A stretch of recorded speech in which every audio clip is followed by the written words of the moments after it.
आप देख रहे हैं समाचार कक्ष अपना चैनल और मैं हूं मुफीद जिलानी। आपका इस एपिसोड में स्वागत करता हूं। प्रधानमंत्री नरेंद्र मोदी ने 27 जून को भोपाल में अपने बूथ कार्यकर्ताओं को संबोधित करते हुए बहुत ही जोर शोर से एक गारंटी दी। यानी उन्होंने विधानसभा के विभिन्न चुनाव में कांग्रेस पार्टी और दूसरे दलों आम आदमी पार्टी के जरिए दी जा रही गारंटियों पर कटाक्ष करते हुए एक तरह से छाती पीटकर कहा कि मैं हूं मोदी की ये गारंटी है कि हर घोटालेबाज पर कार्रवाई करना। और मेरी गारंटी है हर घोटालेबाज पर कार्रवाई की गारंटी, हर चोर लुटेरे पर कार्रवाई की गारंटी। ये बात उन्होंने एक बार नहीं 2-3 बार कही और उन्होंने इन घोटालों की एक सिलसिलेवार लिस्ट भी बताई। महाराष्ट्र के एनसीपी को परिवारवादी पार्टी घोषित करते हुए कहा कि वो परिवारवादी पार्टी है, घोटालेबाज पार्टी है, नेचुरल करप्ट पार्टी उसकी संज्ञा उन्होंने दी और कहा सिंचाई घोटाला, कोऑपरेटिव घोटाला, फला घोटाला और ये 70,000 करोड़ रुपए के घोटाले की लिस्ट है। उन्होंने इस अवसर पर कहा कि जो देश भर में ये विपक्षी पार्टियां हैं ये सब घोटालेबाज हैं, विपक्षी पार्टियों के जो नेता हैं सारे घोटालेबाज हैं और इन पर ये तकरीबन 20 लाख करोड़ रुपए का घोटाला है। यानी उन्होंने इन 20 लाख करोड़ के घोटाले में विपक्ष के सारे नेताओं को लपेटा और ये गारंटी दी कि ये मेरा मोदी है और मोदी की ये गारंटी है कि हर घोटालेबाज पर कार्रवाई करना। उन्होंने यहाँ पर ये भी कहा विपक्षी एकता पर हमला करते हुए कि ये वो सब घोटालेबाज जेल की सलाखों को सामने देखते हुए सब इकट्ठे हो रहे हैं, लेकिन मैं भी मोदी हूँ। इस एपिसोड में मैं आपको देश में हुए घोटालों के बारे में जानकारी दूंगा, क्योंकि प्रधानमंत्री नरेंद्र मोदी से ये देश जानना चाहता है कि क्या सिर्फ ये विपक्ष के लोग ही घोटालेबाज हैं, विपक्षी पार्टियां ही घोटालेबाज हैं, या उनकी पार्टी या उनके सहयोगी भी कुछ घोटालेबाज हैं। ये वो जानना चाहते, क्योंकि 27 जून को आपने जिन लोगों को घोटालेबाज करार दिया उन्हीं लोगों को अपनी सरकार में मंत्री सब पद दे दिया। तो ये कौन सी कार्रवाई है प्रधानमंत्री जी? क्या ये वो कार्रवाई है कि जितने भी घोटालेबाज हैं उनको आप छोड़ेंगे नहीं और तमाम घोटालेबाजों को भारतीय जनता पार्टी में शामिल कर लेंगे या भारतीय जनता पार्टी के सरकार में शामिल कर लेंगे? देश की जनता ये आज जानना चाहती है। आपको बताना चाहता हूँ, इस एपिसोड को ध्यान से देखिए, आखिर तक देखिए। आपको एक एक घोटाले की परत में खोलूँगा और ये वो घोटाले होंगे जिनमें कहीं ना कहीं भारतीय जनता पार्टी के मुख्यमंत्री या भारतीय जनता पार्टी के नेता या भारतीय जनता पार्टी की सरकार शामिल है। इसमें घोटाले वो भी हैं कि जो जहाँ जब गुजरात में मुख्यमंत्री नरेंद्र मोदी हुआ करते थे उस समय के भी घोटाले, और ये हजारों करोड़ लाखों करोड़ के घोटाले हैं। इनमें मैं आपको बताऊंगा कि किस तरह लोग यहाँ से पैसा लेकर चले गए और प्रधानमंत्री नरेंद्र मोदी ने कितने लोगों का एनपीए राइट ऑफ कर दिया। आगे बढ़ने से पहले मैं आपसे गुजारिश करता हूँ कि आप हमारे इस चैनल समाचार कक्ष को सब्सक्राइब कर लें, बेल आइकॉन दबाना ना भूलें। इस वीडियो को आखिर तक देखें, सिलसिलेवार आपको बहुत महत्वपूर्ण अहम जानकारियाँ इस वीडियो में हासिल होंगी और इस वीडियो को ज़्यादा से ज़्यादा लाइक करें, शेयर करें। मैं बताना चाहता हूँ आपको कि मध्य प्रदेश में पिछले तकरीबन 20 साल से भारतीय जनता पार्टी की सरकार है और इस दौरान क्या क्या घोटाले हुए। शिवराज सिंह चौहान मुख्यमंत्री हैं, e tender scam, demand scam, Vyapam scam, ये सब जानते हैं। कितनी बार इसकी चर्चाएं हो चुकी हैं मीडिया में, इलेक्ट्रॉनिक मीडिया में, प्रिंट मीडिया में, सब पे इसकी जानकारी। और इसमें कितने गवाह मारे जा चुके हैं जिनकी कोई तादाद अब सामने नहीं है। बार बार कभी ना कहीं ये खबर आ जाती है कि फला गवाह की हत्या कर दी गई, फला गवाह की हत्या कर दी गई, और उसका कुछ पता नहीं चलता, हत्यारे पकड़े नहीं जाते और वो सारा मामला ठंडे बस्ते में चला जाता है, क्योंकि मुख्यमंत्री शिवराज सिंह चौहान पर इसकी उंगली उठती है। मुख्यमंत्री शिवराज सिंह चौहान के ज़माने में ही एक डंपर घोटाला हुआ, खनन घोटाला हुआ, सैंड माफिया स्कैम, ये 2017 का है। इसमें हजारों करोड़ का मामला है, हजारों करोड़ की हेराफेरी का मामला है। नर्मदा प्लांटेशन घोटाला, यानी पौधरोपण में भी घोटाला कर दिया, ये 2017 का है, का हजारों करोड़ का मामला इसमें है। 8017 करोड़ का वाटर रिसोर्स घोटाला, ये मध्य प्रदेश की शिवराज सिंह चौहान सरकार का है। प्रधानमंत्री नरेंद्र मोदी ने जब लिस्ट गिनाई उसी मध्य प्रदेश में भोपाल में, जहां मुख्यमंत्री शिवराज सिंह चौहान खुद विराजमान थे स्टेज पर प्रधानमंत्री के साथ, तो प्रधानमंत्री को इन घोटालों की याद नहीं आई, न प्रधानमंत्री के सामने ये घोटाले थे। सिर्फ प्रधानमंत्री, क्योंकि आप जानते हैं कि एक ऐसे नेता दुनिया में, देश में प्रधानमंत्री नरेंद्र मोदी ही हैं जो 24 घंटे चुनाव मोड में रहते हैं और जुमलों की बौछार करते हैं।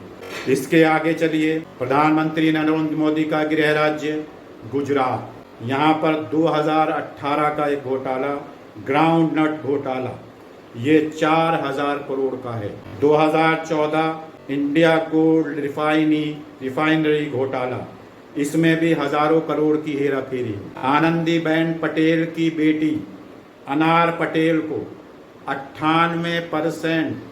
92% डिस्काउंट पर 422 एकड़ जमीन अलाट की गई, जिस जमीन का मूल्य 180 रुपए प्रति वर्ग मीटर था, उसको 15 रुपए प्रति वर्ग मीटर से आनंदीबेन पटेल की बेटी अनार पटेल को, ये घोटाला नजर नहीं आता। प्रधानमंत्री जी, जानना चाहती है देश की जनता, प्रधानमंत्री जी जरा ये बताइए कि या आप इसको घोटाले की श्रेणी में रखते हैं या ये दान की श्रेणी। इसके अलावा गुजरात में ही नैनो प्लांट घोटाला, इसमें 900 रुपए वर्ग मीटर से 1100 एकड़ जमीन दी गई, अलाट की गई, और इसमें 35,000 करोड़ रुपए का घाटा सरकार को, गुजरात सरकार को उठाना पड़ा। ये उस समय का मामला है जब प्रधानमंत्री नरेंद्र मोदी वहाँ के मुख्यमंत्री हुआ करते थे। मैंने आपको शुरू में बताया था कि मैं आपको बताऊंगा कि प्रधानमंत्री नरेंद्र मोदी जो गुजरात मॉडल की बहुत दुहाई दिया करते थे 2013-14 में, गुजरात मॉडल, और उसी को लेकर लोकसभा चुनाव में कूदे और जनता ने उसमें उन पर विश्वास किया।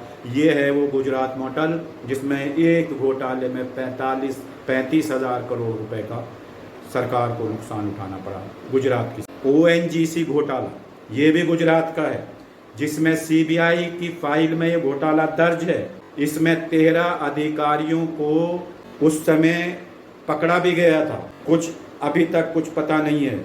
इस मामले में पीयूष गोयल पर आरोप लगा था कि उन्होंने अपनी कंपनी को इस मामले में फायदा पहुंचाया है और इसलिए ये घोटाला हुआ।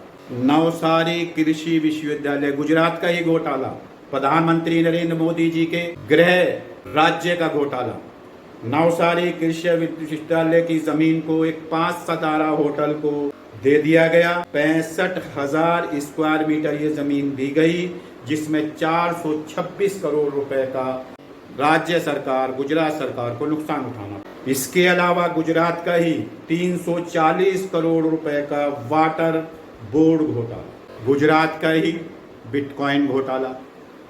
एक लंबी लिस्ट है। प्रधानमंत्री नरेंद्र मोदी को विपक्ष के घोटाले, विपक्ष की सरकारों के घोटाले, विपक्षी नेताओं के घोटाले सब याद हैं, सबकी लिस्ट उनके पास है।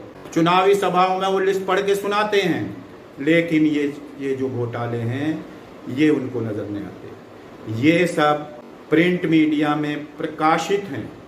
Indian Express, Times of India, the Hindu, India Today, Economics Times, इन सब अखबारों ने समय समय पर इन घोटालों के बारे में विस्तृत रिपोर्टें छापी हैं और इन पर उस समय जब ये प्रकाशित हुई रिपोर्टें तो कुछ थोड़ा बहुत वो हुआ, लेकिन गोदी मीडिया के चलते, प्रिंट में भी गोदी मीडिया है, इलेक्ट्रॉनिक में भी गोदी मीडिया है, उसके चलते इन चीज़ों को ज़्यादा आगे बढ़ाया नहीं गया।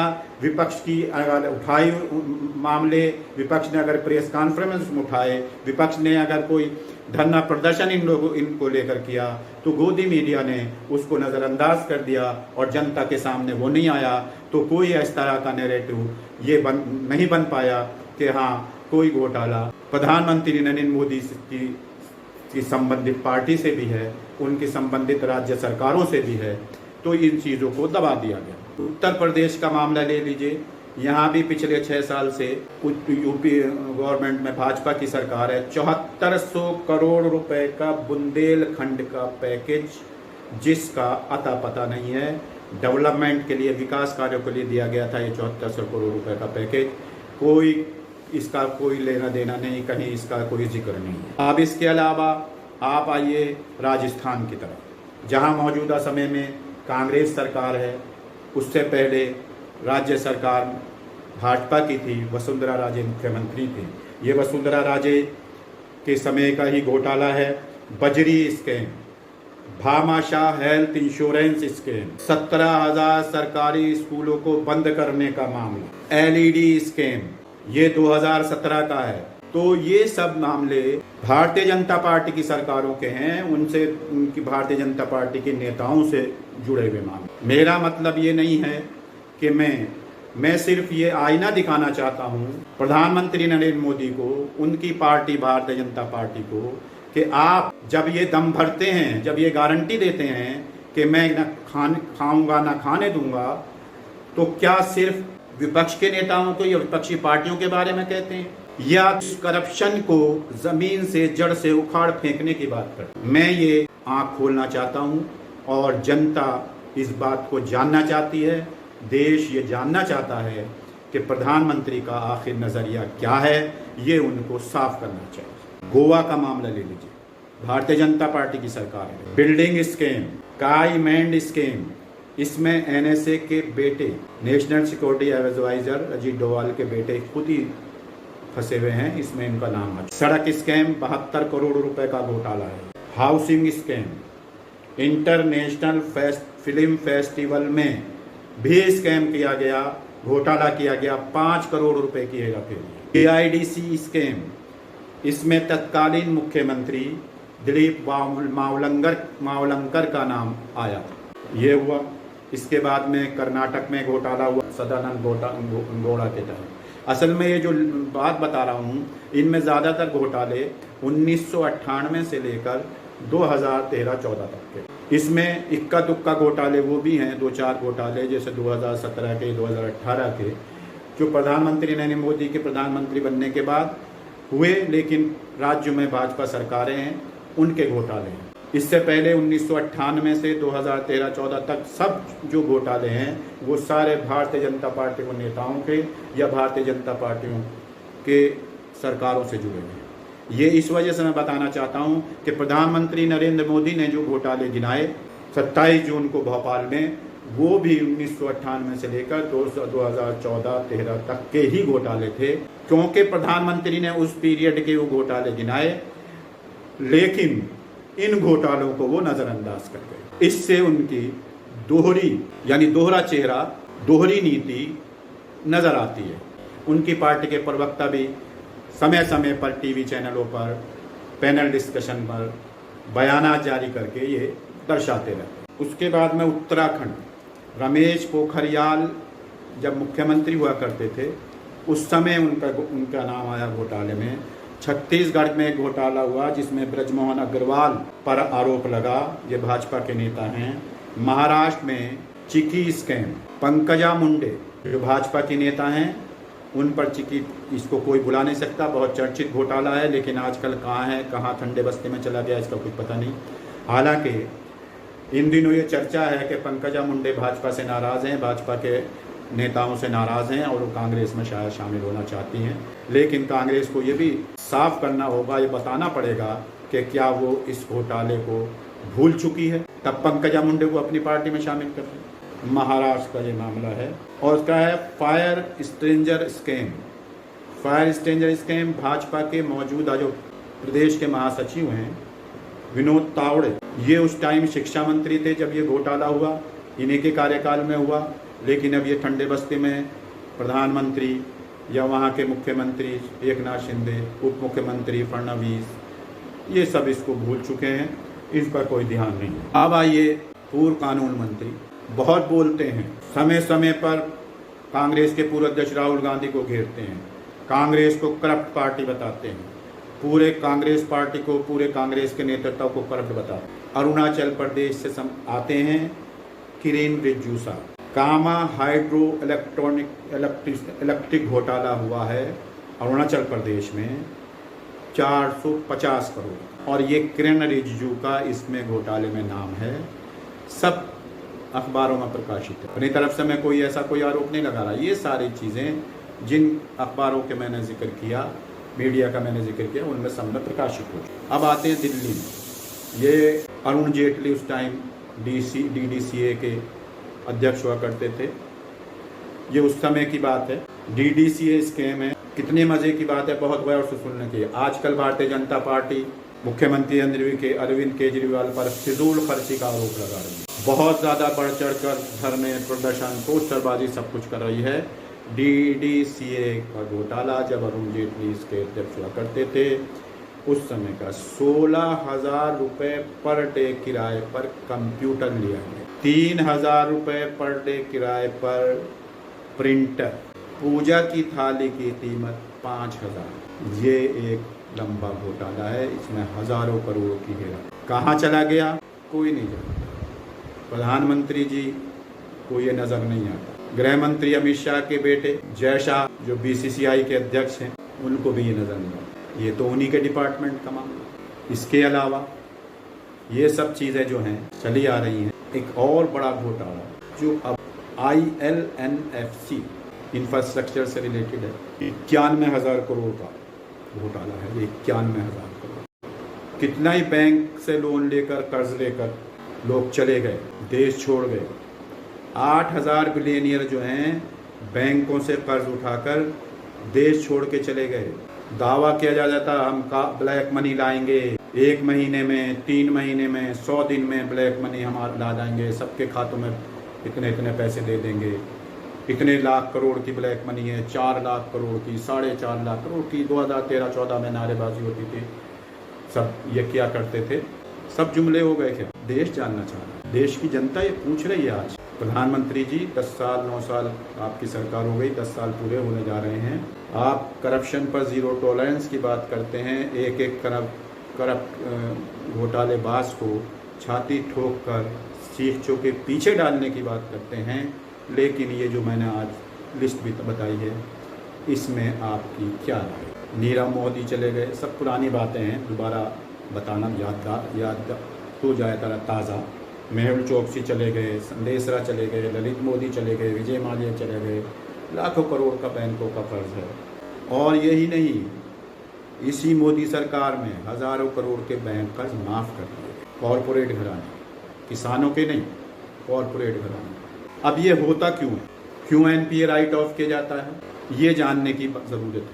बैंकों का जो NPA है उसको क्यों राइट ऑफ किया जाता है, उसकी वजह आप जान लीजिए। जो रिपोर्ट हैं इलेक्शन कमीशन की तरफ से जो हमें जानकारियां मिली हैं, 1991 से ये आर्थिक सुधारों का सिलसिला शुरू हुआ, उसके बाद से 1992 से 2013 तक जो राजनीतिक चंदा था वो दोगुना हुआ, यानी ये आंकड़ा 550 करोड़ तक पहुंचा। ये 2013 से 2015 के बीच, ये 2013 से 2015 800 करोड़, ये है वो वजह। ये घराने, बिजनेस घराने पैसा देते हैं और फिर बैंकों से कर्जा उठाते हैं, NPA घोषित किया जाता है और वो NPA राइट ऑफ किया जाता है। 2018-19 में 12,000 करोड़, और ये जानकारी मिली है इलेक्शन कमीशन से कि 15,000 करोड़ रुपए अज्ञात सोर्स से आए, जिनका कुछ पता नहीं कि ये पैसा राजनीतिक पार्टियों को कहाँ से मिला। और इसमें आप जानते ही हैं, समय समय पर ये आंकड़े आते रहते हैं, कि 80 से 90% का जो चंदा है वो भारतीय जनता पार्टी को मिलता है, बाकी चंदे में दूसरी पार्टियां शामिल। तो ये जो चंदा पॉलिटिकल पार्टी अभी इस जो 18 के बेस के बाद में 25,000 से 50,000 करोड़ संख्या पहुंच गई है। तो वो कोई जो दे रहे हैं पॉलिटिकल पार्टियों को चंदा, वो कोई झुंझुना बजाने के लिए थोड़ी दे रहे हैं, वो अपना फ़ायदा ही करने के लिए दे रहे हैं ना। तो फ़ायदा करते हैं, बैंकों में घोटाले होते हैं, बैंकों से कर्जे लिए जाते हैं, ऐसे ऐसे तरीके अपनाए जाते हैं जिनका कर्जों का फिर कोई वो नहीं मिलता। तो मेरा मतलब ये था ये एपिसोड बनाने का कि आप लोगों को ये अच्छी तरह पता चल जाए कि क्या खेल हो रहा है, किस तरह घोटाले हो रहे हैं, घोटालों पे किस तरह कार्रवाई सरकार कर रही है, किस तरह एक तरफ से सरकार आंख बंद करे हुए है और दूसरी तरफ अपने राजनीतिक स्वार्थ के लिए, राजनीतिक फ़ायदे के लिए दूसरी तरफ हमलावर है, उनके घोटाले गिनाए जाते हैं।